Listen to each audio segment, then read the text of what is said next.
Hello friends, welcome to Pradeep sir classes. My name is Pradeep.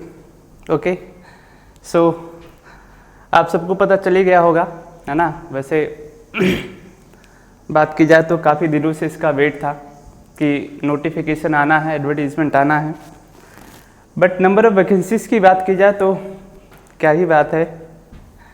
तो इस बार तो बहुत ही शुभ हम लोग बोलेंगे कि बहुत ही अच्छा है। इससे पहले बात की जाए तो 166 पोस्टें कभी नहीं आई थी, है ना। तो ये तो एक हिस्ट्री रिकॉर्ड एडवर्टीज़मेंट है। कमीशन की बात की, कमीशन दे रहा है लेकिन दुरुस्त आए, ठीक है। तो आज की वीडियो में हम लोग डिटेल डिस्कस करेंगे अबाउट द एग्ज़ाम, ओके, कि नंबर ऑफ़ वैकेंसीज़ को लेकर के, फॉर्म को कैसे फिलअप करना है, नेक्स्ट लास्ट डेट क्या होगी, प्रीलिम्स की डेट क्या होगी। मुझे तो हंसी आ रही, उस पर जो कोई था क्लास में मई मंथ को बताया था कि मई लास्ट वीक में एग्ज़ाम होना है। इवन मैंने ग्रुप पे पोस्ट किया कि भाई इतना जल्दी एग्ज़ाम नहीं होने वाला है, जुलाई या मिड या फिर लास्ट वीक लेके चलिए। तो एक तो सजेशन भी देने लग गए तो ये सभी डेफिशिएंसीज को शो करते हैं because they did not have appeared any exam till now. So अभी उनके पास जो आप बोल सकते हैं जो ग्लोबल है वो चीज़ नहीं है ना। तो ये चीज़ें हो जाती हैं बट चलता रहता है। तो आज डिटेल में डिस्कस किया जाएगा हम लोग इसके रिक्रूटमेंट टेस्ट को लेकर के, क्योंकि रिक्रूटमेंट टेस्ट की डेट जो है वो 27 जुलाई को है। तो कैसे प्रिपेयर किया जाए, सिलेबस क्या, पैटर्न क्या, सब कुछ आ गया है। तो मेल करने से हर एक चीज़ को डिटेल में दे दिया है, तो उसकी तो चिंता नहीं है, वो सब कुछ हो जाएगा। तो आज की वीडियो हम लोग हर एक चीज़ को डिटेल में डिस्कस करेंगे, प्रीलिम्स एग्ज़ाम को लेकर के, मेंस एग्ज़ाम को लेकर के, इंटरव्यू को भी लेकर के, क्योंकि बहुत ही खतरा कर दिया है आप सबके लिए। ओके, तो स्टार्ट किया जाता है। इस बार जो एडवर्टीज़मेंट आया हुआ है वो भी कल ही आया, है ना। कल जो डेट थी वो थी 9th ऑफ मई। तो एग्ज़ाम का डेट जो आया है, ये एडवर्टीज़मेंट आया 9th ऑफ मई है, ठीक है। अब फॉर्म फिलअप कब से होना स्टार्ट हो जाएगा, इसको देखा जाता है। जो फॉर्म फिलअप स्टार्ट होगा वो हो जाएगा 15 से, ठीक है। जो फॉर्म फिलअप स्टार्ट होगा वो 15th ऑफ मई से हो जाएगा कि आप फॉर्म को फिल कर सकते हैं, है ना, फॉर्म को फिल कर सकते हैं। नेक्स्ट जो लास्ट डेट है वो है 8 जून। आप देख रहे हैं यहाँ से 15 से हो गया, तो मतलब 3 वीक्स दिया है। ये पहले मैंने बोला हुआ था कि कोई भी हो, एक स्टैंडर्ड जो SOPs होती है 3 वीक्स आपको मिलेगा ही मिलेगा फॉर्म को फिलअप करने। देखिए 15 में 8 जून, है ना। तो 8 जून आपका लास्ट डेट होगा, तब तक आप फॉर्म को फिलअप कर सकते हैं। तो कोई 8 जून का वेट नहीं करेगा। 150 रुपये 200 रुपये फॉर्म फीस है यार, है ना। तो कोई लास्ट डेट का वेट नहीं करेगा। जैसे आया है 15 तारीख को विंडो ओपन होगी, 15 से 16 तक में लेके ख़त्म। ओके, नंबर ऑफ पोस्टें की बात की जाए तो इस बार तो मतलब एकदम से क़यामत हो गई है जो नंबर ऑफ पोस्टें वो कितनी यहाँ से 166, बहुत ह्यूज है ना। जो नंबर ऑफ पोस्टें वो कितनी यहाँ से 166। इसमें से सिविल की कितनी है 136। तो आउट ऑफ 166 सिविल और एग्रीकल्चर कितना यहाँ पे है 136। लेकिन सबसे अच्छा इस बार ऐसा हुआ है ना, सबसे अच्छा ऐसा हुआ है कि अभी तक जो एग्रीकल्चर वाले बहुत परेशान करते थे, है ना, एग्रीकल्चर, उनको एकदम से समेट के रख दिया है, ठीक है। अब इसको भी देखा जाएगा भाई। अगर हम लोग बात करें और कंप्यूटर साइंस, इलेक्ट्रिकल, मैकेनिकल वालों का तो इन बेचारों का हमेशा रोना होता है, तो अभी भी वही है ना, अभी भी वही है कि इनका रोना ही है। तो आउट ऑफ 166 36 फिर भी बहुत पा गए हैं, लेकिन देखा जाए तो नंबर्स इतने ज़्यादा नहीं है ना।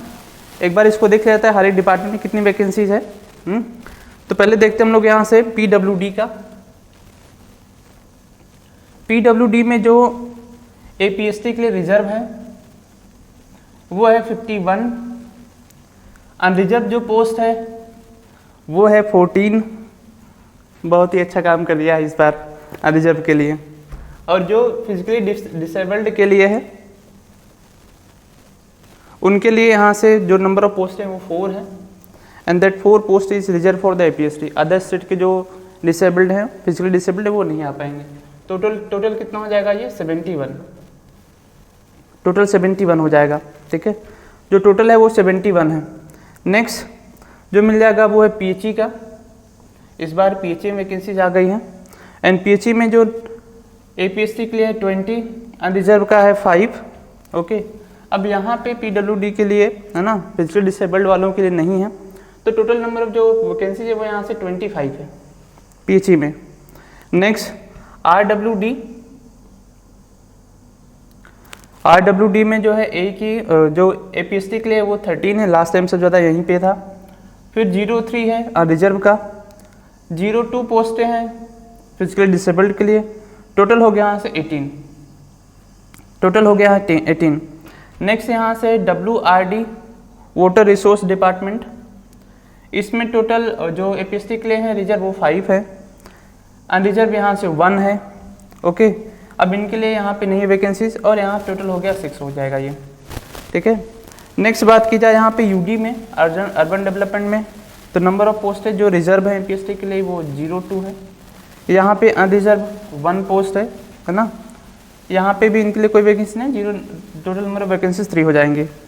नेक्स्ट, अब यहाँ पे एक नया डिपार्टमेंट हो गया urban local bodies, urban local bodies, ये नया डिपार्टमेंट इस बार ऐड हो गया है ना। यहाँ पे टोटल 2 नंबर ऑफ वैकेंसीज है, 1 इज अनरिजर्व, टोटल यहाँ से कितना हो जाएगा ये 3 हो जाएगा। ओके, नेक्स्ट बात की जाए यहाँ पे पावर में, हाइड्रो पावर्स में,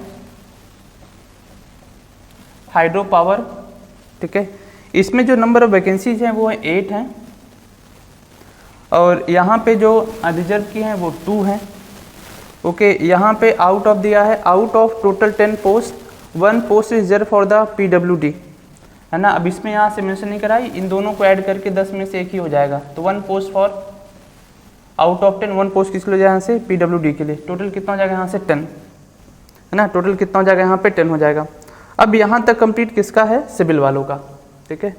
फिर स्टार्ट होता है यहाँ से हाइड्रो पावर में, हवाई हाइड्रो पावर में इलेक्ट्रिकल मैकेनिकल का है, मैकेनिकल का, इलेक्ट्रिकल का, है ना, ईसी वालों का है, आईटी वालों का, वो अदर डिपार्टमेंट्स का मिला करके है पूरा, ठीक है। तो रिजर्व फॉर एपीएसटी जो मिल जाएगा वो टोटल हो जाएगा कितना यहाँ से है 2 और ये 4 हो जाएगा इनके लिए अनरिजर्व का, तो आपको 04 ही मिल जाएगा यहाँ पे। फिर यहाँ पर आ जाएगा डिपार्टमेंट ऑफ पावर में, है ना, डिपार्टमेंट ऑफ पावर में, मैं पावर ही लिख देता हूँ यहाँ से, ठीक है, क्योंकि विद पावर की रिक्वायरमेंट है। अब इसमें बाइफरकेट करा हुआ है, इलेक्ट्रिकल की जो वैकेंसीज हैं, है ना, इलेक्ट्रिकल की वो हैं 11 में, तो सॉरी वो हैं टोटल यहाँ पे एपीएसटी के लिए है वो 11 पोस्ट है, अनरिजर्व का यहाँ पे 03 है और 2 पोस्ट अलग से है, किसके लिए पीडब्ल्यूडी के लिए, कितना ये हो गया यहाँ से, ठीक है। मैकेनिकल वालों का हो जाएगा, ये तो टोटल 15 हो गया। मैकेनिकल वालों का जो है, मैकेनिकल का मैं लिख दे रहा हूँ यहाँ से 5 हैं reserve for the APST, 02 for unreserve और 1 पोस्ट यहाँ पे किसके लिए है, फिजिकली डिसेबल्ड के लिए, कितना हो जाएगा ये 7 हो जाएगा, ठीक है, 7 हो जाएगा। तो 5 to 7 और 1 8 हो जाएगा, नॉट द 7। और नेक्स्ट मिल जाएगा यहाँ से ईसी वालों का हो गया, आईटी वालों को हो जाएगा, इन सभी डिपार्टमेंट मिला करके, है ना, तो सेम डिपार्टमेंट में 02 पोस्टें यहाँ से भी नील है और यहाँ से भी नील है, तो 02 हो जाएगा। अब ये जो आप देख रहे हैं यहाँ से दिस कंप्लीट मैकेनिकल वालों का है ना, मैकेनिकल वालों का, इलेक्ट्रिकल वालों का, कंप्यूटर साइंस का। तो बात की जाए, हम लोग बात करें केवल सिविल पोर्शन में आते हैं, क्योंकि हमारा मेन फोकस तो क्या है, सिविल का ही है। तो सिविल की बात की टोटल कितने नंबर ऑफ पोस्टें यहाँ से हो जाएंगी, तो कितना यहाँ से 71 प्लस 25 प्लस 18 प्लस 09 प्लस 13, कितना हो रहा है यहाँ से 136। अब 136 में कितनी पोस्टें हैं, है ना, एपीएससी के लिए उसको देख लेते हैं यहाँ से, तो 14 प्लस 5 प्लस कितना हो जाएगा ये 6 प्लस 2 8, कितना आ गया यहाँ पे 27। तो 27 पोस्टें हैं, है ना, 27 पोस्टें हैं किसके लिए यहाँ पे 336 और 2 8, ठीक है। तो आउट ऑफ 136 अनरिजर्व है, जिसमें अदर स्टेट के लोग भी आ सकते हैं, तो यहाँ से है 27 मिल जाएगा, ठीक है। और 136 माइनस कर लेते हैं यहाँ से कितना 27, तो 109 पोस्ट। अब ध्यान रखिएगा भाई, ये 109 पोस्ट तो एपीएससी के लिए रिजर्व है, लेकिन जो बच्चा अच्छा होगा वो किस में अपनी रैंक बना लेगा, यहाँ से अनरिजर्व में, है ना, क्योंकि जो रैंक बनेगी पहले यहीं से बनना स्टार्ट होती है। तो आपके लिए APST में तो है ही रिजर्व आपका फिक्स, आपको यहाँ पे अनरिजर्व में भी मिल जाएगा, मीन जनरल जो पोस्ट है वहाँ पे भी आपको मिलेंगे, है ना। तो पहले तो कुल मिला करके 27 आता था, अभी तो क्या है केवल अनरिजर्व में ही 27 है। तो इतनी नंबर ऑफ वैकेंसीज हैं। अब गेम ये हो गया है किसके साथ, एग्रीकल्चर वालों के साथ। तो आपको 2 डिपार्टमेंट की वैकेंसी दिख रही हैं, कितनी है ये 24। इस 24 पोस्ट में ही, है ना, इंक्लूडेड है किसका यहाँ पे, एग्रीकल्चर वालों का। वैकेंसीज को बाइफरकेट नहीं करा कि एग्रीकल्चर वाले कितने होंगे, सिविल वाले कितने होंगे, डिपेंड करेगा कि कैसे प्रिपेयर करते हैं। बट मैक्सिमम कितना यहाँ से 24 है, ठीक है। तो यहाँ पे 24 में ये मान चलिए कि 5, 6, 7 हो सकते हैं एग्रीकल्चर वाले के, बाकी सब सिविल वाले ही लेके जाएंगे। ये तो वैकेंसीज का बाइफरकेशन मिल जाएगा, है ना, इतना हो गया। अब आगे देखा जाता है यहाँ से, अब देखते हैं यहाँ से जो लास्ट डेट हो गया। अब देखा जाता है यहाँ से भाई टोटल कितना हो गया सिविल का, 136, है ना, 136 ये सिविल का है, जिसको मैं इरेज कर लेता हूँ।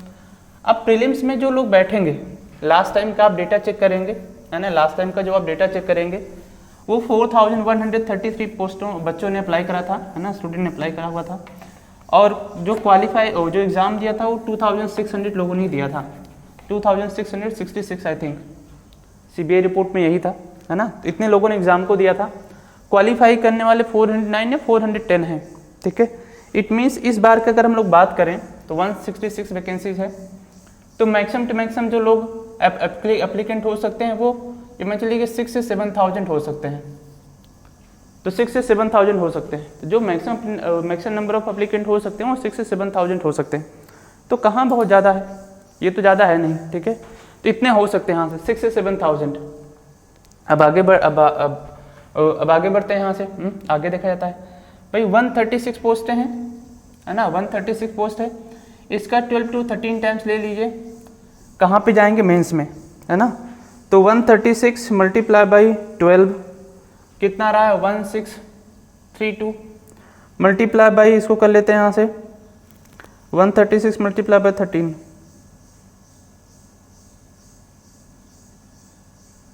देखिए 1768। इतने तो केवल सिविल में क्वालिफाई करेंगे मेंस के लिए, है ना।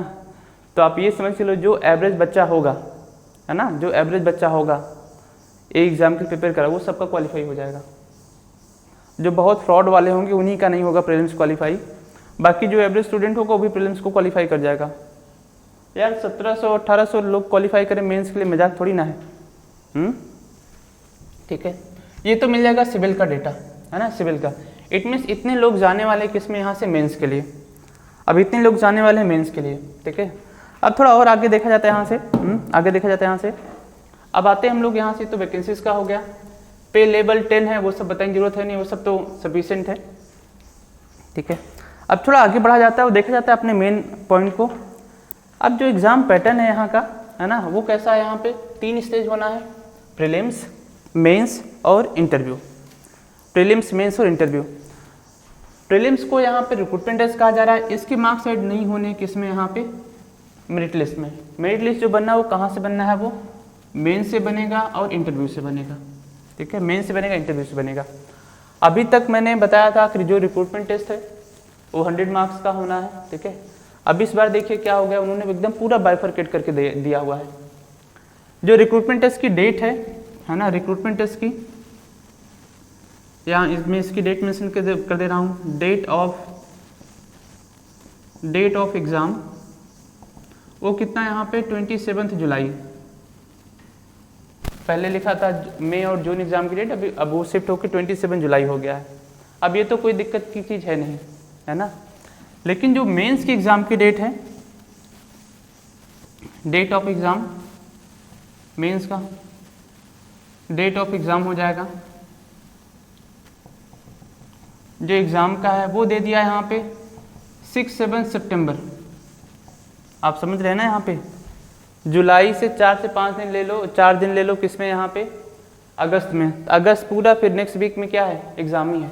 तो आप बोलेंगे कि भाई जो ये डेट है ना, ये डेट है प्रीलिम्स का और मेंस का, 1 महीना भी टाइम नहीं मिलेगा, है ना, 1 मंथ भी टाइम आपको नहीं मिलेगा, क्योंकि जिस दिन आपका एग्ज़ाम होगा उस दिन शाम के हो सकता है, उसके दूसरे दिन में आपको रिजल्ट मिल जाएगा। फिर डेट ऑफ एग्ज़ाम हो गया, डेट ऑफ यहाँ से मेंस की डेट हो गई 6 साल, तो 1 महीना भी आपको ढंग का नहीं मिलेगा पढ़ने के लिए। ओके, ये तो मेंस का हो गया। फिर इंटरव्यू का आ जाएगा। अब इसका जो पैटर्न है रिक्रूटमेंट टेस्ट का, है ना, जो सिलेबस है, अब सिलेबस को प्रॉपर्ली उन्होंने बाइफरकेट कर दिया है। तो पेपर को 2 पार्ट में डिवाइड करा है। ऐसा नहीं 2 पेपर होगा, नहीं 2 पेपर नहीं होगा, ध्यान रखिएगा, पेपर एक ही है। एक ही पेपर को 2 सेक्शन में डिवाइड कर दिया है, ठीक है। तो यहाँ से मिल जाएगा पार्ट ए और इधर मिलेगा आपको पार्ट बी। अब सबको ध्यान से देखिएगा आराम से, पार्ट बी, पार्ट ए और पार्ट बी। जब बात करते हैं पार्ट ए की, है ना, जब बात की थी पार्ट ए की, तो पार्ट ए में जो रखा है वो नॉन टेक्निकल सब्जेक्ट को रखा हुआ है। अभी इसके सिलेबस को डिस्कस कर लिया जाता है। नॉन टेक्निकल सब्जेक्ट को रखा हुआ है, ठीक है। कितने मार्क्स का होना है ये? 100 मार्क्स का होना है। Very good. नेक्स्ट यहाँ पे रखा हुआ है टेक्निकल सब्जेक्ट को, टेक्निकल सब्जेक्ट को रखा हुआ है, और यहाँ पे जो आना है वो 200 मार्क्स का होना है। कितने को होना है यहाँ से? 200 नंबर का। इट मीन्स टोटल मिला करके कितना हो गया यहाँ पे? 300 मार्क्स का। मीन्स 300 मार्क्स यहाँ से क्या होने हैं? रिक्रूटमेंट टेस्ट होना है। और ये रिक्रूटमेंट टेस्ट होगा कैसे? कम्प्लीटली एमसीक्यूज होगा। प्रीलिम्स ही ऑब्जेक्टिव भी होना, और कुछ होना है नहीं यहाँ पे, ठीक है। अभी थोड़ा यहीं पे रहते हैं, हम बात करें यहाँ पे टेक्निकल नॉन टेक्निकल। अब नॉन जो टेक्निकल का सब्जेक्ट है वो तो एग्जैक्टली सेम हो जाएगा पेपर 1 पेपर 2 जो अपलोडेड है। इस बार का सिलेबस भी आप देखेंगे जो नया वाला अब उन्होंने कल अपलोड करा हुआ है उसमें भी थोड़ा उन्होंने बाइफरकेशन कर दिया है ना, क्योंकि पेपर 2 में अभी तक केवल 3 सब्जेक्ट थे आपके पास, हाईवे था, ब्रिज था और वाटर रिसोर्स था। अब इन्होंने पेपर 1 से जो एक पोर्शन बचा हुआ था, कौन सा, कंस्ट्रक्शन मटेरियल और मैनेजमेंट वाला, उस पोर्शन को भी लाके पेपर 2 में ऐड कर दिया है। तो ये थोड़ा सा चेंज हो गया है। बाकी ना कोई टॉपिक कटा हुआ है, ना ही कोई टॉपिक यहाँ से ऐड हुआ है, वो सारा क्या है, सेम है। बस एक सब्जेक्ट उठा करके पेपर 2 में रख दिया है। इट मीन जो हम लोगों ने मेल करा था वो भी पूरा उन्होंने ध्यान दिया है। अच्छा, वन मोर थिंग यहीं पे भाई, जो स्पेलिंग एरर्स थी, जैसे हम लोगों ने प्रेस ब्रीफ किया तो बताया कि स्पेलिंग मिस्टेक भी हो गया है, तभी आप देखो तो स्पेलिंग को करेक्ट करके अपलोड करा है उन्होंने। मतलब प्रेस ब्रीफ को भी बहुत ध्यान से सुनते हैं कि ये लोग क्या कह रहे हैं, है ना। ये कमीशन की बात बहुत अच्छी लगी, है ना। लेकिन इन्होंने जो प्रीलिम्स का पेपर रखा वो वैसे कर दिया है, ठीक है, टेक्निकल नॉन टेक्निकल। तो कितने को होना है? 300 का मार्क्स का होना है टोटल। तो टोटल कितना हो जाएगा ये? प्रीलिम्स 300 मार्क्स का होना है, 300 मार्क्स का होगा। कंप्लीटली एमसीक्यूज ही होंगे, ठीक है। अब जो नंबर ऑफ क्वेश्चंस है ना, वो कितने का हो जाएगा यहाँ पे? 150 मार्क्स, 150 क्वेश्चंस हो जाएंगे। तो यहाँ पे है टेक्निकल में, नॉन टेक्निकल में तो कितना हो जाएगा? 50 क्वेश्चंस मिल जाएगा, 50 क्वेश्चंस, और यहाँ पे 100 क्वेश्चंस हो जाएगा, 100 क्वेश्चंस, ठीक है। तो कितना हो गया यहाँ से? 150 क्वेश्चंस होंगे, तो 150 questions. One questions carry 2 marks, 2 marks को कैरी करेगा। 1 क्वेश्चंस कैरी 2 मार्क्स, और जो टाइमिंग होगा वो 3 आवर्स का होगा। ये हर एक जगह पे, मतलब कई आप अदर स्टेट का भी एग्जाम देखेंगे तो वहाँ पे 150 नंबर ऑफ क्वेश्चंस आपको मिल जाते हैं। इवन जेई में आप देखेंगे तो जेई में 150 क्वेश्चंस पूछे जाते हैं ना, 150 क्वेश्चंस कि 50 दे दिया यहाँ से टेक्निकल का, नॉन टेक का दे दिया, 50 दे दिया फिर यहाँ टेक्निकल का। तो ये बहुत अच्छा करा हुआ उन्होंने, अदर स्टेट को देखा हुआ और ऑब्जर्व करा हुआ, ये बहुत अच्छा काम करा हुआ है कि उन्होंने टेक्निकल का वेटेज ज़्यादा रखा है प्रीलिम्स में भी, और नॉन टेक का वेटेज कम रखा हुआ है। तो 200 यहाँ पे हो जाएगा और 100 यहाँ का हो जाएगा, 300 मार्क्स का हो गया। टाइमिंग 3 आवर्स का होना, 150 क्वेश्चन हो जाएगा, 1 क्वेश्चन 2 मार्क्स। कैलकुलेटर अलाउड नहीं होगा प्रीलिम्स में, फिर से ध्यान रखिएगा। दे विल नॉट अलाउ कैलसी और एनी गैजेट्स, क्या आप उसको ले जाकर सॉल्व कर नहीं। तो क्वेश्चंस कैसे होगा? क्वेश्चन भी ऐसे होंगे जिनको आप मैनुअली सॉल्व कर सकते हैं, मैनुअली सॉल्व कर सकते हैं। ये तो आपको यहाँ से मिलेगा। अब टेक्निकल का तो जो सिलेबस है वो पूरा तो आपको क्या मिलेगा? सेम मिलेगा जो पहले का था, है ना।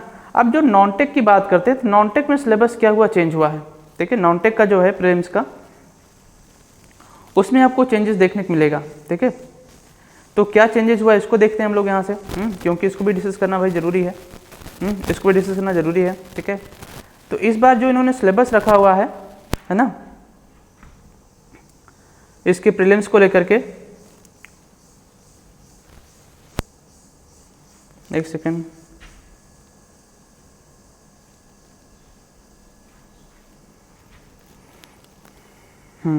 देखा जाता है यहाँ से। यार ये पीडीएफ की दरअसल से कट भी कर रहे हैं लगता है।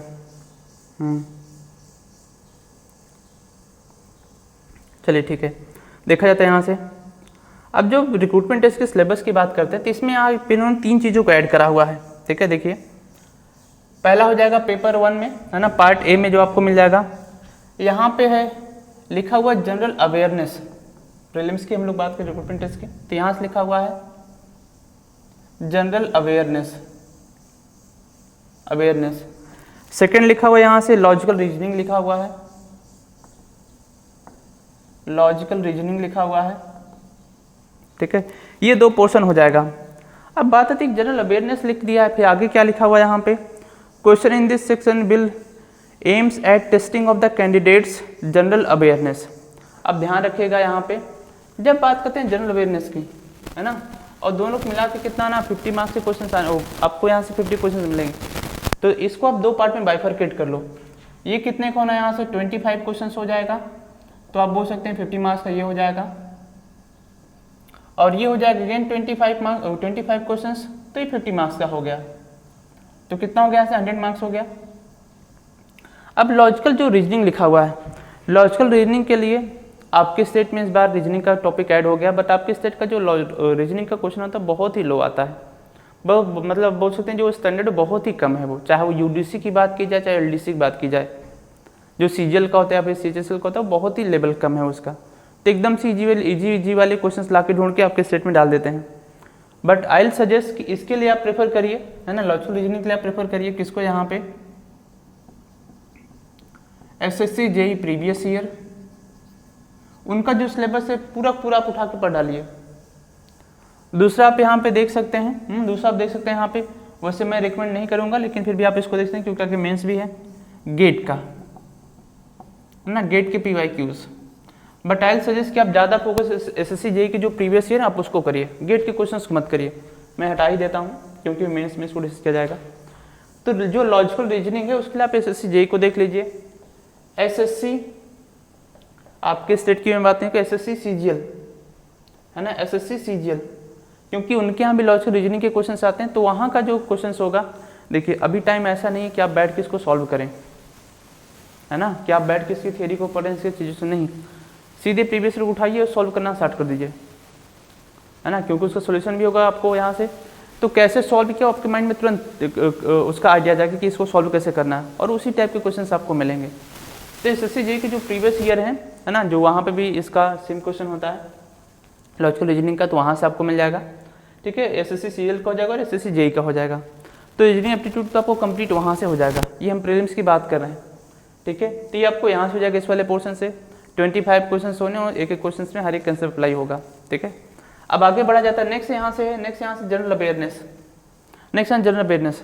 अब जनरल अवेयरनेस की बात करते हैं तो टोटल 25 क्वेश्चन होने हैं, ये मान चलिए आउट ऑफ 25 15 क्वेश्चंस तो सिर्फ करंट अफेयर्स का होगा, 15 क्वेश्चंस केवल करंट अफेयर्स का होगा। अब जो बचेगा पोर्शन, अब जो 10 क्वेश्चन बचा उसमें स्टैटिक का होगा, ठीक है, एक जो बेसिक इन्फॉर्मेशंस को लेकर के होती है कि किसी प्लेस कब बना हुआ था, है ना, किसी मोन्यूमेंट्स को किसने बनवाया हुआ था, ठीक है, ये जो बेसिक्स वाले क्वेश्चंस हो जाते हैं, ठीक है, ये बेसिक्स वाले जो क्वेश्चंस हो जाते हैं, या फिर पहला फ्लैग कब हॉइस्ट किया गया था, किसने बनाया था, रविन्द्र, तो बहुत एन नंबर ऑफ फैक्टर्स मिल जाते हैं, है ना। तो मेन जो है फोकस आपका करंट अफेयर्स है, मेन जो है करंट अफेयर्स है, ठीक है। तो करंट अफेयर्स के आप देखेंगे तो कितना यहाँ से है जनरल अवेयरनेस में, तो 15 मार्क्स से 15 क्वेश्चंस तो आपको मिल जाएगा यहाँ पे करंट अफेयर्स से। जो रेस्ट ऑफ 10 है फिर इसमें हो सकता है, अच्छा रेस्ट 10 ऑफ में आप मान चलिए कि 4 से 5 क्वेश्चन आपके स्टेट का ही हो जाएगा। अब जो करंट अफेयर्स है इसका सबको सबसे अच्छा ध्यान रखना है भाई, जो भी अभी रिलेटेड साइंस को लेकर के वर्क हुए हैं, है ना, जो इन्वायरमेंटल साइंस को लेकर के नई चीज़ें आई हुई हैं, ठीक है, स्पेशली गैप्स को जरूर देख लेना। फिर हो गया इसको पार्लियामेंट में कौन कौन से यहाँ पे अभी रिसेंटली कौन कौन से अमेंडमेंट हुए हैं, इसको लेकर क्वेश्चन पूछे जा सकते हैं। साइंस एंड टेक को लेकर क्वेश्चन पूछे जा सकते हैं, कौन सी मिसाइल का टेस्टिंग हुआ है, कौन सा वॉर हुआ है, कौन सा वॉर प्रैक्टिस हुआ है, इन सबसे क्वेश्चन पूछे जाते हैं, है ना, इन सबसे क्वेश्चन पूछे जाते हैं। DRDO को लेकर के क्वेश्चन पूछे जाते हैं, कौन सी स्कीम गवर्नमेंट ने लॉन्च करा, उसका बेनिफिट क्या है। इलेक्शन कमीशन बहुत न्यूज़ में था, CBI बहुत न्यूज़ में था, 370 आर्टिकल बहुत न्यूज़ में था, अभी सिंधु का चल ही रहा है। तो ये सभी क्या है, इससे बहुत हॉट टॉपिक्स हैं और यहाँ से क्वेश्चंस मिलेगा ही मिलेगा आपको। यहाँ से क्वेश्चन आपको मिलेगा ही मिलेगा। ठीक है, तो करंट अफेयर्स आपको देखना है। आई विल सजेस्ट, वैसे टेलीग्राम पे आप सर्च करेंगे तो कई जगह ये पे आपको PDF मिल जाएगा। मेडीजी का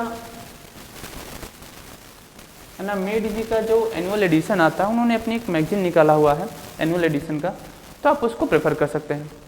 आप हार्ड कॉपी ले पाते हैं तो 200-250 आई थिंक टू 170 रुपीज़ की, यस 170 रुपये का, और 50 रुपीज़ उसका डिलीवरी चार्ज हो जाता है, तो आप उसको देख सकते हैं। सेम बुक का, सेम मैगजीन का PDF आपको कई जगह टेलीग्राम पे सर्कुलेटेड है, आप वहाँ से इसको डाउनलोड कर सकते हैं, बहुत सारे ग्रुप में पड़ा हुआ होगा। ये तो हो जाएगा यहाँ से पेपर 1 के लिए। अब पेपर यहाँ से क्या होगा, पार्ट 1 के लिए, पार्ट A के लिए। पार्ट B में आते हैं।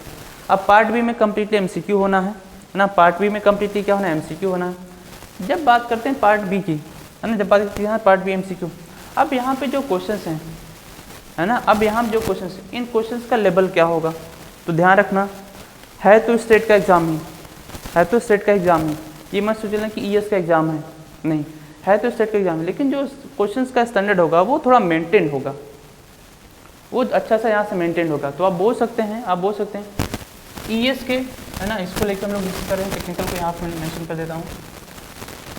जो ES है, ESE है ना, इसके आप देखेंगे जो सिंपल वाले क्वेश्चन, बहुत उसमें कॉम्प्लेक्स वाले नहीं, तो आप उसके प्री वाइज व्यूज को देखिए।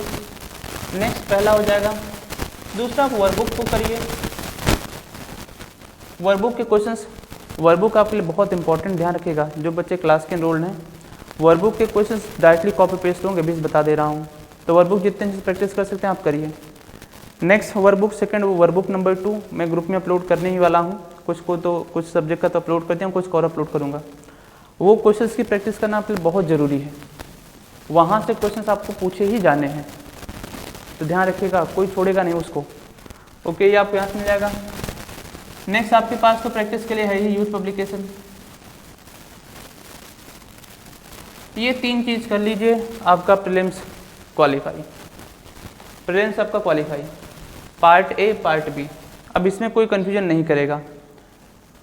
लॉजिकल रीजनिंग का जो प्रीवियस ईयर उठा के सॉल्व कर डालो, हो गया, है ना। इसके लिए अगर आप बुक चाहें, वैसे बुक मैं रिकमेंड नहीं करूँ कि आप बुक जाके पढ़ो, क्योंकि बुक में फिर बहुत ज़्यादा हो जाएगा, है ना। बुक में फिर आप RS अग्रवाल देख सकते हैं अगर आप लेना चाहें तो यहाँ पे, ठीक है, या फिर मेडीजी या IAS मास्टर का जो आता है रीजनिंग एप्टीट्यूड का, है ना, लॉजिकल रीजनिंग एप्टीट्यूड का, आप उसको देख सकते हैं, वो वहाँ से काम चल जाएगा, है ना। वहाँ से अगर आप उसको लेते हैं तो उसका PDF तो बहुत जगह टेलीग्राम ग्रुप में सर्कुलेटेड, आप वहाँ से उसको डाउनलोड कर लीजिए, तो बाई करने की रिक्वायरमेंट नहीं है ना, तो आप इसको यहाँ से ले सकते हैं। RS अग्रवाल की मोटी सी बुक आ जाएगी, वो आपको हो जाएगा, या फिर आपको बता दिया मेडीजी का, मेडीजी या फिर IAS मास्टर का आपको मिल जाएगा, तो वहाँ पे आप इसको देख सकते हैं। उनकी जो बुक आती है IAS के लिए, तो वहाँ से आपको मिल जाएगा, ये कंप्लीट हो जाएगा। इसके लिए अवेयरनेस के लिए आपको बता दिया, मैगजीन देखना है ना, जो आपके आसपास रिसेंट डेवलपमेंट हो रहे हैं वही, अलग से कोई स्पेशल स्टडी की रिक्वायरमेंट नहीं होगी, अलग से कोई स्पेशल स्टडी की रिक्वायरमेंट नहीं होगी। तो आज की डेट जो है, जो 10 तारीख है ना, प्रीलिम्स होना है 27 को, 27 दिन जुलाई का मिल जाएगा और 30 दिन जून का मिल जाएगा, तो 57 हो गया, और इधर आपको 20 दिन मिल गया, तो 57 20 कितना 77, मीन्स 80 डेज तो आपको टाइम मिल ही रहा है, 80 डेज तो टाइम आपको मिल ही रहा है, किसके लिए, यहाँ से प्रीलिम्स के लिए। लेकिन अभी बात आती है ना, बात आती है प्रीलिम्स में जो लोग क्वालिफाई करेंगे उनका जो रेशियो होगा अराउंड 1600-1700 के आसपास होगा, है ना, 1700 अब वो से 1650 से 1700-1800 के आसपास होगा। तो जो एक एवरेज बच्चा होगा, है ना, जो एवरेज बच्चा होगा वो आराम से क्वालिफाई कर जाएगा प्रीलिम्स को, ठीक है भाई। इसमें कई सारे लोगों के हैं, ठीक है, क्योंकि पता तो चल ही रहा है, अभी अब इतना सुबह, अभी तो कितने बज रहे हैं, 6:25 हो रहा है ना। क्लास को रिकॉर्ड करना हम लोगों ने 5 बजे से स्टार्ट किया था, आई थिंक, सॉरी 5:50 से कुछ स्टार्ट करा हुआ था, ठीक है। तो ये तो पता चल ही रहा है। कई सारे लोगों को डाउट्स थे कि पहले प्रीलिम्स क्वालिफाई करेंगे तब तो मेंस में जाएंगे ना, तो वो पहले प्रीलिम्स के लिए पढ़ते हैं। ये सबसे बड़ी भूल होती है उनकी, जो केवल एक ही स्टेज तक रह जाते हैं, जिनके कोई दिन से कोई एग्जाम क्वालिफाई नहीं हो रहा है। प्रीलिम्स क्वालिफाई भी कर लोगे तो मेंस में कहाँ से आओगे, कितने दिन का टाइम बच रहा है, देखो यहाँ से 1 महीने का भी तो नहीं है, ठीक है। और ऐसा बहुत सारे कोचिंग इंस्टीट्यूट के जो टीचर हैं वो, अरे पहले प्रीलिम्स को क्वालिफाई के तो करो, फिर मेंस देखना। अरे कैसे देखोगे, है ना। तो दिक्कत यही हो जाती है जब हम ध्यान से देखो। इसमें 2 फैक्टर्स होते हैं, पहला एक स्टूडेंट का, दूसरा जो आपको समझा रहा है बता रहा है। क्योंकि उससे खुद भी तो कोई एग्ज़ाम क्वालिफाई नहीं हुआ है, तो बेचारा तुम्हें क्या ही बताएगा। तुम गलती से उसकी जगह जाके बैठ गए हो। और पता है ना, एक मिस्टेक्स आपकी पूरी लाइफ, वो कौन सा डायलॉग है, one shot all birds dies, ये सेम चीज़ है। आप नहीं ध्यान दोगे तो अभी जो इतनी ह्यूज नंबर ऑफ वैकेंसीज है, सबके सब आपके लिए वेस्ट हो जाएंगी। आपकी जगह कोई दूसरा लेके भाग जाएगा, आपकी जगह कोई दूसरा सेलेक्ट हो जाएगा। तो बहुत वाइजली, बहुत एकदम आप बोल सकते हैं कि प्रिसाइजली आपको चीज़ों को चूज़ करना, सेलेक्ट करना है। गलती अगले 4 से 5 साल फिर से वेट करना होगा, एक वन मिस्टेक फिर से 4 से 5 साल। और टीचर का, कोचिंग वालों का क्या है, कोई बात नहीं, तुम्हारा नहीं हुआ तो 10-12 लोग तो उसके यहाँ क्वालिफाई करेंगे ही करेंगे, तो जाओ आराम से मज़े करेंगे वो, है ना भाई। तुम्हारा नहीं हुआ तो कोई बात नहीं, 10 लोग क्वालिफाई, उनका नाम छाप देंगे, अगले साल बच्चे फिर से आके बैठेंगे। यही चीज़ें हो जाती है। एक अच्छे जो इफिशिएंट है, जो एक्सपीरियंस है, उसने एग्ज़ाम को क्वालिफाई करा हुआ है, एग्ज़ाम को दिया हुआ है, ठीक है, एग्ज़ाम को दिया, क्वालिफाई करा। और यही चीज़ आ जाती है जिन्होंने नहीं करा हुआ है, उनको नहीं आइडिया इसके बारे में, है ना, उनको नहीं आइडिया इसके बारे में। वो डायरेक्टली जाके बैठ जाएंगे, पहले प्रीलिम्स को फोकस करेंगे फिर मेंस को करेंगे, पहले प्रीलिम्स को ज़्यादा फोकस नहीं, दोनों एक साथ कर। आप किसी बड़ी कोचिंग इंस्टीट्यूट में बैठ कर दिए, वो कभी आपको प्रीलिम्स के लिए नहीं पढ़ाएंगे, कभी नहीं पढ़ाएंगे। उनका एक साथ चलता है, प्रीलिम्स मेंस दोनों। आपको प्रीलिम्स के लिए क्वेश्चन प्रैक्टिस कराएंगे, मेंस के लिए कराएंगे, प्रीलिम्स का भी कराएंगे, मेंस का भी कराएंगे, दोनों एक साथ कराते हैं। तो आप ये सोच के नहीं चल सकते कि मैं प्रीलिम्स का पहले पढ़ूंगा फिर मेंस का करूंगा, क्योंकि बहुत सारे बच्चों ने जो एडमिशन्स लिया, उनका कहना था कि भाई हम पहले प्रीलिम्स करेंगे फिर मेंस का अलग से क्लास करेंगे। अरे कैसे करोगे, टाइम ही नहीं तुम्हारे पास, ठीक है। तो इन सारी चीज़ों का भी ध्यान रखना होता है। तो जो टाइमिंग गैप है वो बहुत ही कम है। तो अभी के लिए बात आती है कि भाई अब कैसे प्रिपेयर करें, क्योंकि टाइम गैप बहुत कम है ना। तो ध्यान रखना है। पोस्टें 166 है, जो नंबर ऑफ स्टूडेंट क्वालिफाई कर रहे हैं 131632 से 1725, यही हो जाएगा यहाँ से 1768, इतने लोग क्वालिफाई कर रहे हैं। तो आप ये मान चलो कि प्रीलिम्स में जो एक एवरेज बच्चा होगा वो भी क्वालिफाई कर जाएगा, आपको स्टडी का मेन फोकस आपके मेंस पे करना है, आपको आपकी स्टडी का मेन फोकस मेंस पे करना है। अगर सोचो मैं प्रीलिम्स को ज़्यादा फोकस करूँगा तो मेंस के टाइम नहीं बचेगा, है ना, क्योंकि यहाँ पे तो एक जो एवरेज होगा बहुत सारे लोग क्वालिफाई कर जाएंगे, है ना, बहुत सारे लोग क्वालिफाई कर जाएंगे। भाई यहाँ पे 200 का टेक्निकल है, ये यहाँ से 100 का है। आप ज़्यादा इसको फोकस कर दोगे मेंस का, आप भूल जाओगे मेंस के आप लॉन्ग क्वेश्चन प्रैक्टिस नहीं करोगे, फिर आपके लिए गड़बड़ हो जाएगा, ठीक है। तो एक जो एवरेज है, आपको अभी आपका ज़्यादा फोकस मेंस पे होगा। नो डाउट प्रीलिम्स में एमसीक्यूज को सॉल्व करते हुए चलेंगे, लेकिन ज़्यादा फोकस आपको मेंस पे करना है। न्यूमेरिकल की प्रैक्टिस, थ्योरी को लिखना, ये कंप्लीट, क्योंकि टाइम आपके लिए बहुत कम है ना, टाइम बहुत कम है। पहली चीज़ हो गई। अब आगे बढ़ते हैं, ठीक है। ये हम मेंस का देख रहे हैं, है ना, मेंस का।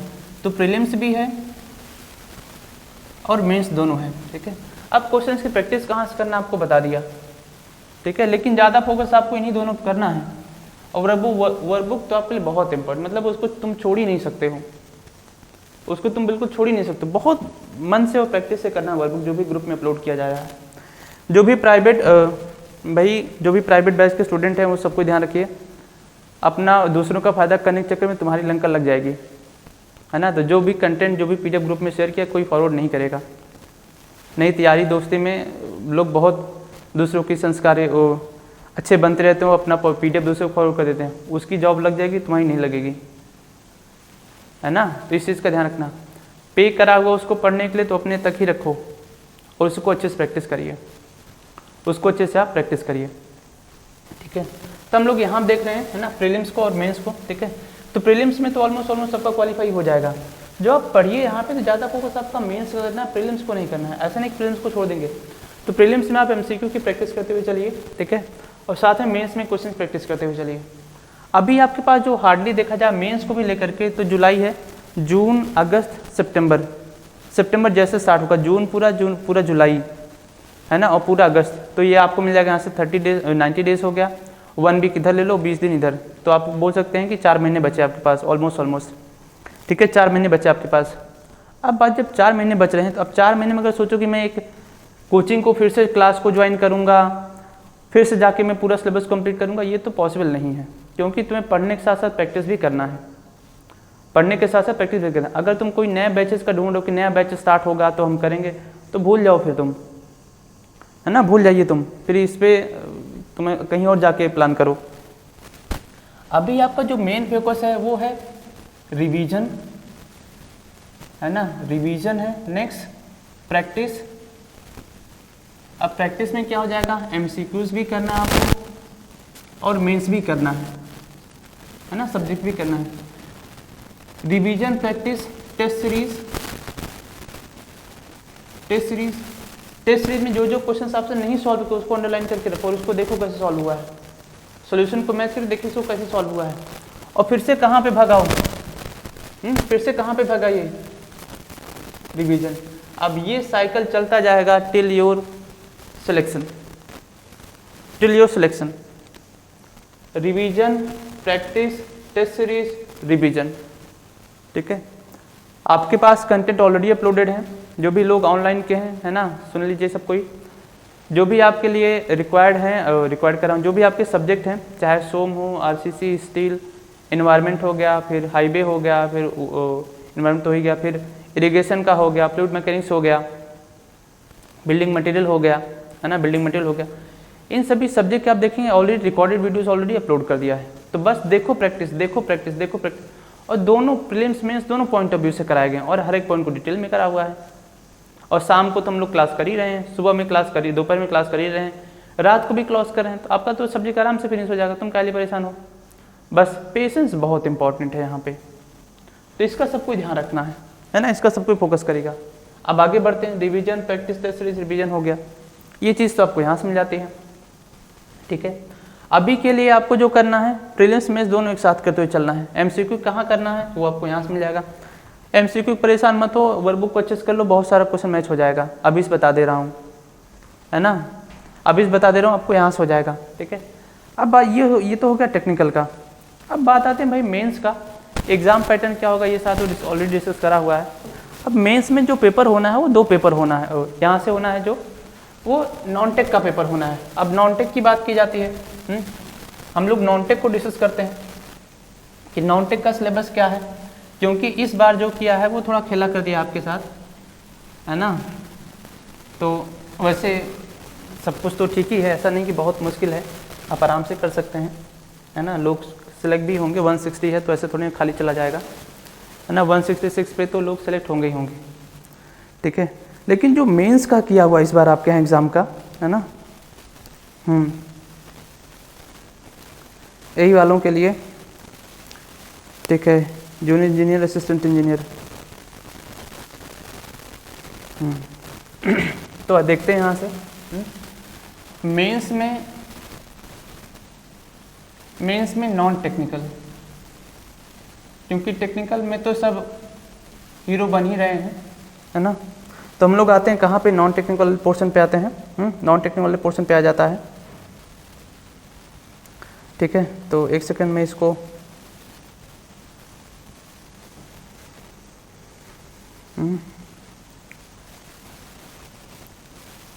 क्योंकि एक लास्ट पेज में ऐड करा हुआ है ना, असिस्टेंट इंजीनियर के लिए जनरल पेपर मेंस का।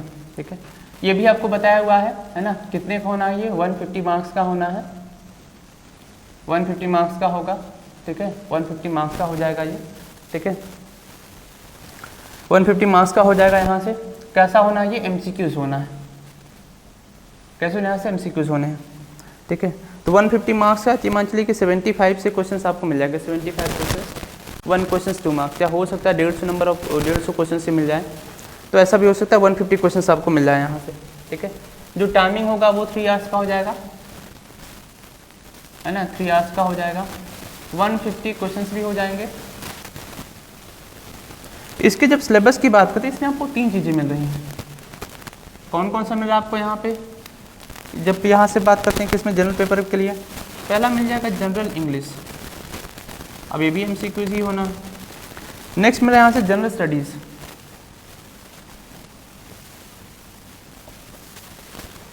अब वो लोग इतना ध्यान नहीं दे पाए हैं, है ना, क्योंकि हो सकता है उनके माइंड में कुछ और चल रहा हो।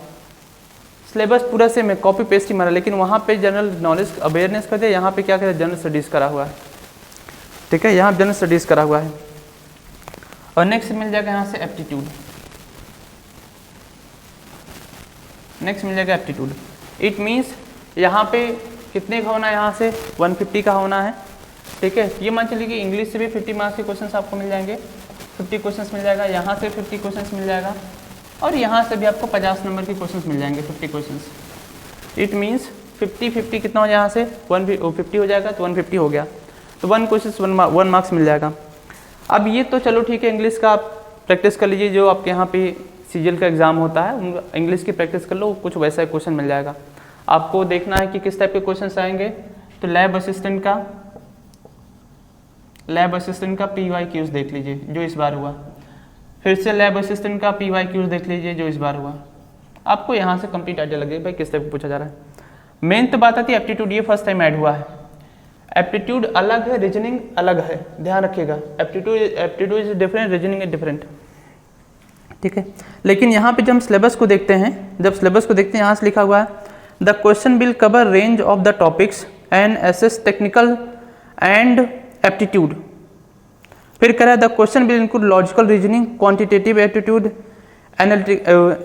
Analytical ability, engineering mathematics, numerical analysis, ठीक है। एप्टीट्यूड की बात करते हैं, पहली चीज आपको रीजनिंग तो करना ही करना है, एप्टीट्यूड आपको करना ही करना है, ये दो चीज़ तो करनी है। इसलिए आपको बता रखा है मेड जी की जो वहाँ की बुक आती है ना, लॉजिकल रीजनिंग एंड एप्टीट्यूड, वो कर लो, आपका सफिशिएंट है, ये पोर्शन तो आपका यहाँ से कवर हो जाएगा। अब इसमें 2 टॉपिक और एक्साइडेड हैं, कौन कौन से? पहला तो है यहाँ से इंजीनियरिंग मैथमेटिक्स,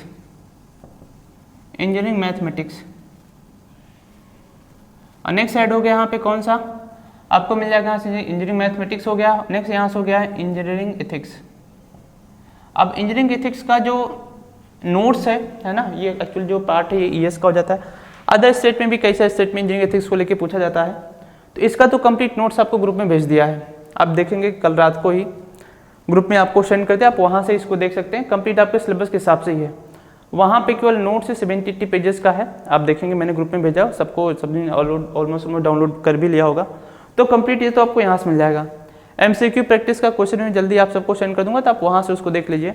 अराउंड 50 या 60 क्वेश्चन के आसपास में सेंड कर दूंगा, तो वहाँ से आराम से क्वेश्चन आपको मिल जाएगा, वहाँ पे आराम से क्वेश्चन मिल जाएगा। नेक्स्ट है इंजीनियरिंग मैथमेटिक्स। अब इसको लेके लोग परेशान है कि क्या हम गेट की इंजीनियरिंग मैथमेटिक्स करेंगे, क्योंकि उनके माइंड में अगर बात की जाती है कि भाई आपको मैथमेटिक्स पढ़ना है, तो सीधे कहाँ पे भग जाते हैं गेट, क्योंकि गेट ही उनको लगता है गेट एक ऐसा एग्जाम है जो इंजीनियरिंग मैथमेटिक्स कराता है बस, मतलब उस एग्जाम में केवल मैथ्स के पेपर आते हैं बस, बाकी और किसी पेपर इंजीनियरिंग मैथमेटिक्स नहीं आती। बस यहीं पे दिक्कत हो जाती है ना, यहीं पे दिक्कत हो जाती है कि आप किससे पूछ रहे हो और क्या कर रहे हैं। क्योंकि आपके माइंड में बस यही चीज़ है कि गेट ऐसा एग्जाम है, जो मैथमेटिक्स के आपको कराता है, यहाँ पे नहीं। और भी कई सारे एग्जाम्स हैं जहाँ पे इंजीनियरिंग मैथमेटिक्स आता है, और भी कैसे एग्जाम जो है जहाँ से इंजीनियरिंग मैथमेटिक्स आता है, और मोस्ट एक्सपेक्टेड है वो गेट को नहीं उठाएंगे, मतलब गेट के भी क्वेश्चन होंगे, लेकिन मोस्ट एक्सपेक्टेड है कि वो वहीं से क्वेश्चन उठा लेंगे, क्योंकि पेपर को फिट करा हुआ है ना, उन्होंने डिजाइन करा हुआ, तो उनको पता हुआ कहाँ से हमें पेपर्स को क्वेश्चन को लेना है। तो आपको तो पहली चीज़ आप सबको पता होगा इसरो है ना, इसरो साइंटिस्ट के जो है वो रिक्रूटमेंट टेस्ट कराता है ना, इसरो का जिन लोगों ने एग्जाम दिया होगा सिविल इंजीनियरिंग के से रिलेटेड, आप उसमें देखेंगे तो उनके यहाँ इसके इंजीनियरिंग मैथमेटिक्स से क्वेश्चन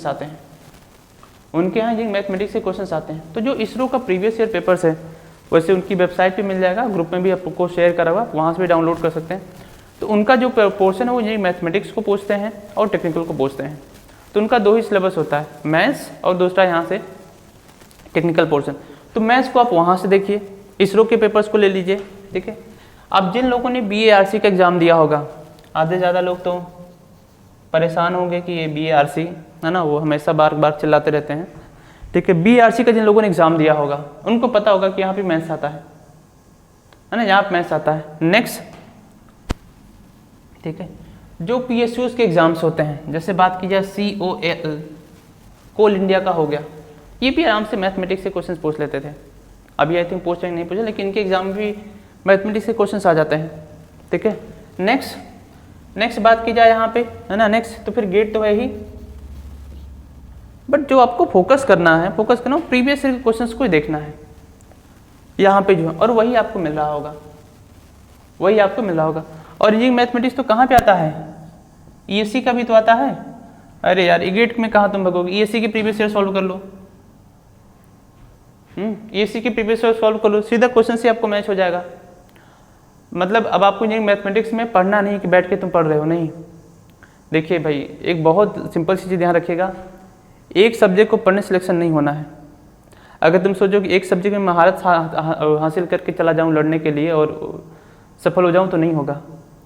हर एक पोर्शन को इक्वल वेटेज देना है ना, क्योंकि अभी स्टेज ही ऐसा है ना कि जो ज्ञान बताएगा उसी में वो ढकेलते हुए लेके चले जाएंगे, क्योंकि नहीं पता उनको एग्जैक्टली क्या करना है। ठीक है, तो यहाँ पे इस बात का कोई ध्यान, केवल एक सब्जेक्ट पढ़ने सिलेक्शन नहीं होना है। अब इसमें से लोग बहुत परेशान होंगे, इन दोनों को फोकस नहीं करें, ज़्यादा फोकस इसी को लेकर लगेगा कि अभी कि मैथमेटिक्स पढ़ ले सिलेक्शन हो गया, नहीं पढ़ा फेल हो गए। अरे कैसे होगा, 3 सेक्शन है यहाँ से, और इसमें भी एप्टीट्यूड में केवल अकेले थोड़ी ना है, ये रीजनिंग भी है, एप्टीट्यूड भी है, इंजीनियरिंग मैथमेटिक्स है। अगर 50 क्वेश्चन आएगा तो ये मान चलो कि कम से कम 10 क्वेश्चन ही होगा मैथमेटिक्स का, बाकी रेस्ट ऑफ 40 क्वेश्चन यहाँ से होंगे। बहुत मान लो 15 हो गया, तो भी तो आपके पास कितना है, 35 क्वेश्चन बचा। 35 में 30 स्कोर कर दो, आउट ऑफ 50 30 स्कोर करना मजाक है क्या? तो आउट ऑफ 50 30 स्कोर करना मजाक है क्या? 60%। लेकिन उनका सारा जान इसी पे आके अटक जाएगा कि बस मैथमेटिक्स है, सिलेक्शन नहीं आया तो फेल। देखो यहीं पर चीज़ें हो जाती हैं, है ना, कि आपने अभी प्रैक्टिस करा है या फिर आपका एक्सपीरियंस क्या कहता है, आपको गाइड कौन कर रहा है ना, आपको गाइड कौन रहा है। जैसे तुमने कहा भाई बहुत मैथमेटिक्स है, इसको कैसे करें, मैं भी एकदम से हाँ यार मैथमेटिक्स आ गया कैसे करें, ऐसे थोड़ी ना होता है। ऐसे थोड़ी भाई, अगर परेशान होकर करोगे तब AIR 190 नहीं आएगी, AIR 572 नहीं आएगा, है ना। BARC का आपको यहाँ से आप उसके इंटरव्यू हॉल में नहीं पहुँचेंगे। तो उसके लिए आपको देखिए यहीं पर चीज़ें होती है, आपकी मेहनत है ना, आपका जो प्लानिंग है वो कैसा, आपका स्ट्रेटजी कैसा है, क्या आप सिलेक्शन लेने वाली स्ट्रेटजी बना रहे हैं या फिर से प्रिपेयर करने वाली बना रहे हैं। तो इस बात का सबको ध्यान रखिएगा। रीजनिंग भी आना है, कहाँ से पढ़ना आपको बता दिया है, एप्टीट्यूड कहाँ से पढ़ना है आपको बता दिया है, कहाँ से क्वेश्चंस देखना है। आई विल सजेस्ट कि तुम मत सॉल्व करो इसके क्वेश्चंस को, प्रीवियस ईयर को तुम सॉल्व कर लो। इसरो का BRC का पेपर तो आपको नहीं मिलेगा, ESC का जो प्रीवियस ईयर आया हुआ उसी को प्रीवियस ईयर को सॉल्व कर डालो। मोस्ट एक्सपेक्टेड है वो ES के प्रीवियस ईयर को कॉपी पेस्ट मार देंगे, प्रीलिम्स में जो होता है सेम क्वेश्चन होगा, हो सकता है लिमिट चेंज कर दें बस, बाकी पूरा आपको ये क्या मिलेगा, सेम मिलेगा। एथिक्स का नोट्स ऑलरेडी आपको शेयर किया है, आप प्रीवियस ईयर उठा लो, ES का सारा MCQ वहीं हो जाएगा।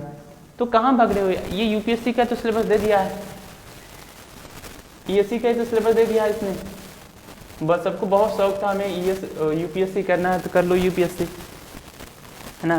कुछ लोग बहुत शौक था कि अरे UPSC जैसा पैटर्न कर दो, लो UPSC करो, ठीक है। तो ये पोर्शन आपको मिल जाएगा, ये नॉन टेक का हो गया। अब इसमें किसी कोई डाउट ना हो, इसमें किसी कोई डाउट ना हो, इसका आपको ख्याल रखना है, इसका आपको यहाँ पे ख्याल रखना है, ठीक है। तो नॉन टेक ही लोगों को लेके बहुत कन्फ्यूजन होता है, तो नॉन टेक हम लोग कंप्लीट डिस्कस कर लिया। अब थोड़ा और आगे बढ़ा जाता है भाई, ये तो कंप्लीट आपका हो गया यहाँ से नॉन टेक का पोर्शन। अब टेक्निकल पे आते हैं। अब टेक्निकल सिलेबस आपका फिर से पूरा सेम रहेगा, ऑलरेडी डिस्कस करा हुआ है, हर एक सब्जेक्ट कितना वेटेज हो सकता है ना। तो जो प्रीवियस वीडियोस आप उसको देखिए, आपको सारी इन्फॉर्मेशन मिल जाएगी। अब बात की जाती है प्रीलिम्स को लेकर के, है ना। प्रीलिम्स को लेकर के मैं इसको डिस्कस कर लेता हूँ, क्योंकि प्रीलिम्स में टेक्निकल है ना, क्योंकि प्रीलिम्स में टेक्निकल है, ठीक है। जब प्रीलिम्स में टेक्निकल है तो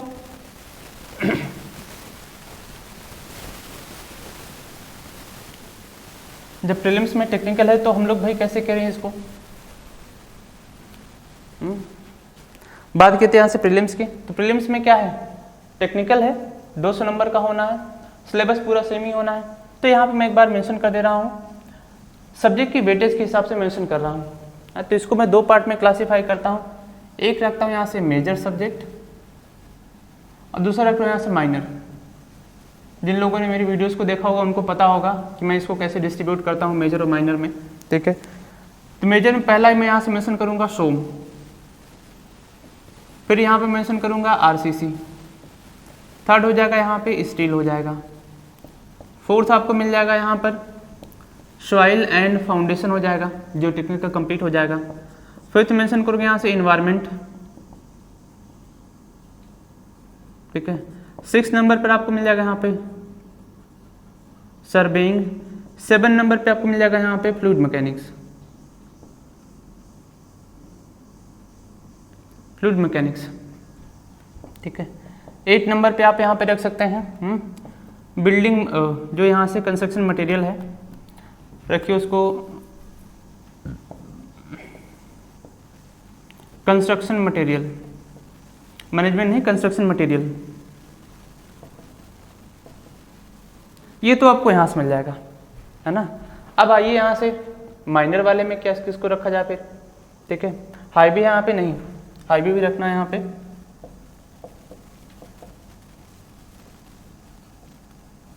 अब माइनर में आना है, पहला ही मिल जाएगा आपको यहाँ पे थ्योरी ऑफ स्ट्रक्चर,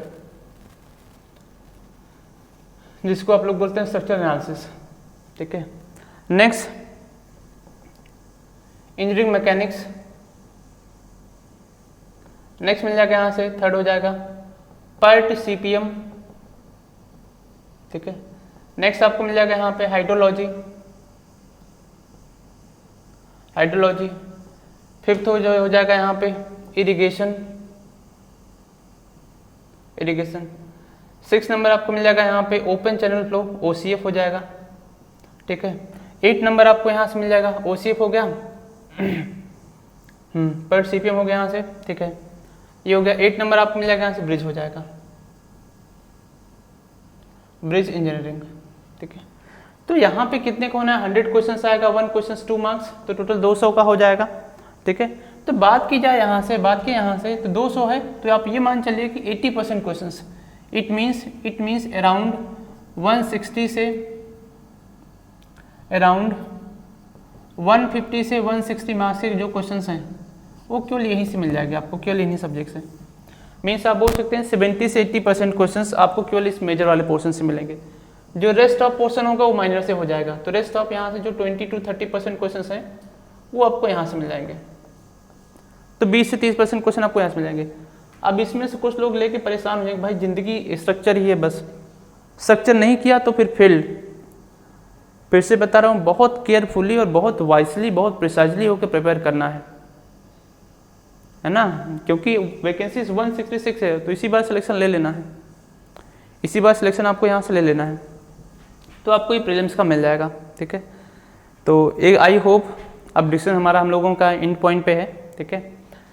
अब एक लास्ट पॉइंट को डिस्कस करते हैं, क्योंकि एई का जो मेंस है वो सितंबर, उसमें अक्टूबर में, उसमें सितंबर में है। जेई का भी अगर बात की जाए प्रीलिम्स रिक्रूटमेंट टेस्ट, तो पैटर्न पूरा सेम होना है। इनका जो प्रीलिम्स है वो अगस्त में दिया हुआ है, अभी डेट स्पेसिफाई नहीं, नोटिस आएगा तो जब जेई की पोस्टें आएंगी तो एई से तो ज़्यादा होगा, तो आप 200 से 250 पोस्टें पे कर सकते हैं जेई के लिए, ठीक है। अब जो एई का रिक्रूटमेंट टेस्ट होना है, कब होना है, वो जुलाई में लास्ट में होना है, और जेई का जो होना है वो अगस्त में होना है। तो आपके लिए एक एडवांटेज भी है, एक एडवांटेज भी है, जो लोग फोकस कर रहे हैं एई को प्रीलिम्स में, उनका नहीं होता प्रीलिम्स तो वो जेई में भाग जाएंगे। कहाँ चले जाएं, जेई में, क्योंकि पैटर्न पूरा सेम है प्रीलिम्स का, ठीक है। और जेई वालों को थोड़ा टाइम मिल जाएगा मेंस के लिए, तभी आपको बहुत अच्छे से ढंग से प्रिपेयर करना है, अच्छे से ढंग से प्रिपेयर करना है। क्लासेस जो हैं ऑनलाइन में ऑफलाइन में चल रही हैं। ऑनलाइन वालों के लिए सबसे अच्छा एडवांटेज ये है कि भाई आपके पास सारे सब्जेक्ट का रिकॉर्डेड ऑलरेडी अवेलेबल है। करना क्या है, एक सब्जेक्ट पकड़िए, पूरा पढ़ डालिए, क्वेश्चन प्रैक्टिस कर डालिए, और आप देखेंगे रिवीजन के लिए जब हम लोग क्लास को करते थे, सबको पता होगा आई थिंक, है ना। अभी तो कितने सारे बच्चों ने, अराउंड 300 से 400 बच्चों ने एनरोल कर लिया है। तो जो बच्चे उनको पता होगा कि जब भी प्रैक्टिस किया जाता है, एमसीक्यू प्रैक्टिस करते हैं, मेंस दोनों को एक साथ करते चलते हैं। मेरी स्ट्रेटजी कभी नहीं होती पहले प्रीलिम्स पढ़ाऊंगा फिर मेंस करूंगा, नहीं, ठीक है, ऐसा नहीं होगा। अभी आप प्रीलिम्स दे लीजिए 27 जुलाई को, 28, 29 या 30, तो मैं एक महीने का हाँ 1 मंथ का एक अलग से स्पेशल कोर्स कराया जाएगा मेंस के लिए। उसमें केवल क्वेश्चंस की प्रैक्टिस की जाएगी और कुछ थ्योरी को डिस्कस करूँगा। तभी आपको प्रीलिम्स और मेंस दोनों के साथ करते चलना है। बट मेंस का बैच भी लॉन्च होगा, उस वक्त मेंस का बैच हो जाएगा और आपको यहाँ से मिल जाएगा क्वेश्चन प्रैक्टिस के लिए टेस्ट सीरीज का। अभी जो टेस्ट सीरीज स्टार्ट होने वाली है, रिसेंटली एक नई टेस्ट सीरीज हम लोग लॉन्च कर रहे हैं, है ना। आई थिंक ये 20 के आसपास स्टार्ट होगा, 20 ऑफ मई के आसपास, प्रीलिम्स मेंस दोनों के लिए। उसमें प्रीलिम्स के क्वेश्चन होंगे, मेंस का भी। अब तुम्हारे लिए सबसे फ़ायदा ये हो गया है, अच्छा फ़ायदा, जो 10 रुपये की टेस्ट सीरीज़ मैंने ग्रुप पे उस पर ऐप पे अपलोड करा हुआ है, उसमें प्रीलिम्स से मिल जाएगा, मेंस से मिल जाएगा। तो आराम से मजे से पढ़िए उसको, ठीक है। आपके लिए एडवांटेज है वो, ये चीज़ें आपको यहाँ से मिल जाएंगी, ठीक है। तो यहाँ से जो भी आपके पास लेक्चर्स अपलोडेड हैं, आप उनको रिवाइज करिए, अच्छे से प्रैक्टिस करिए। डाउट होने से नंबर है ना, नंबर है 8076024292। आप कॉल कर सकते हैं, जो भी आपकी क्वेरीज है। वैसे कोई क्वेरीज होनी नहीं चाहिए। आप सब कोई पेशेंसली, शांति से एकदम से अंडरग्राउंड हो जाओ, है ना, अंडरग्राउंड हो जाओ। समझ लो कि जो भी एयर स्ट्राइक हो तुम्हारे ऊपर हो रही है, अब किसने कर दिया, कमीशन ने कर दिया है, तब तुम्हारे पास कोई ऑप्शन नहीं बचा, जाओ एकदम से छुप जाओ और छुप करके एकदम से खुद को रेडी करो, मजबूत करो, है ना। क्योंकि आगे क्या करना है आपको, सिलेक्शन लेना और कमीशन के पास जाकर के ऐसे हाथ बांध के फ़ोटो खिंचानी है ना। मेरी फ़ोटो मत लगा देना मैम नहीं तो लगता चले कि यूपीएससी के साथ भी फ़ोटो लगा दी। तो ये आपको यहाँ से मिल जाएगा, है ना। तो बस मज़े से पढ़ो, ठीक है। कोई डाउट होता तो नंबर है ही, कोर्सेज़ का एनरोलमेंट है ही यार, 10,000 रुपये का कोर्स है, एई का, जेई का, सब आराम से मज़े से कर लो। हर एक सब्जेक्ट का रिकॉर्डेड वीडियोस आपको ऑलरेडी अवेलेबल है। क्रैश कोर्स में दोपहर में एमसीक्यू की प्रैक्टिस हम लोग कर ही रहे हैं, तो सब कुछ आपके पास है। विलिंग आपकी है, आपको क्या करना है ना। क्या है, फिर से प्रिपेयर करना है किसी के साथ कहीं और जाके बैठ करके, या इसी बार में सिलेक्शन लेना है। मैं एक्सपेक्ट कर रहा हूँ आउट ऑफ 136 हमारे यहाँ से, आउट ऑफ 136 हमारे यहाँ से ऑलमोस्ट मोर देन 120 सिलेक्शन होना है, ठीक है। मोर देन 120 सिलेक्शन होना है इस बार हमारे यहाँ से, ठीक है। और रैंक 1, रैंक 2, रैंक 3 देखिएगा, सब में लिखा होगा प्रदीप सर क्लासेस अभी से है, ठीक है। क्योंकि कुछ को बहुत अच्छे से शार्प कर रहा हूँ, तो वो रैंक 1, रैंक 2 हमारे यहाँ से ही निकालेंगे, ठीक है। अभी से मैं बता दे रहा हूँ, हो सकता है इधर थोड़ा हो जाए, बाकी तो पूरा क्या मिलेगा आपको, सेम ही मिलेगा, ठीक है। तो आई होप अभी आप सबको थोड़ा पेशेंस मिल गया होगा, शांति मिल गई होगी। अब करना क्या है, सब कुछ आपको नोन है, बस बैठ के पढ़ना स्टार्ट कर दो। नोट्स नहीं है आपके पास, कुछ और नहीं है, तो डायरेक्टली नंबर पे कॉल करिए ऑफिस पे, आकर के यहाँ से नोट्स को लेके जाइए, ठीक है। तो सब कुछ आपको मिल जाएगा, ओके। तो आई होप आप सबके लिए काफ़ी हेल्पफुल रहा हो सेशन ये। हाँ, थैंक यू सो मच।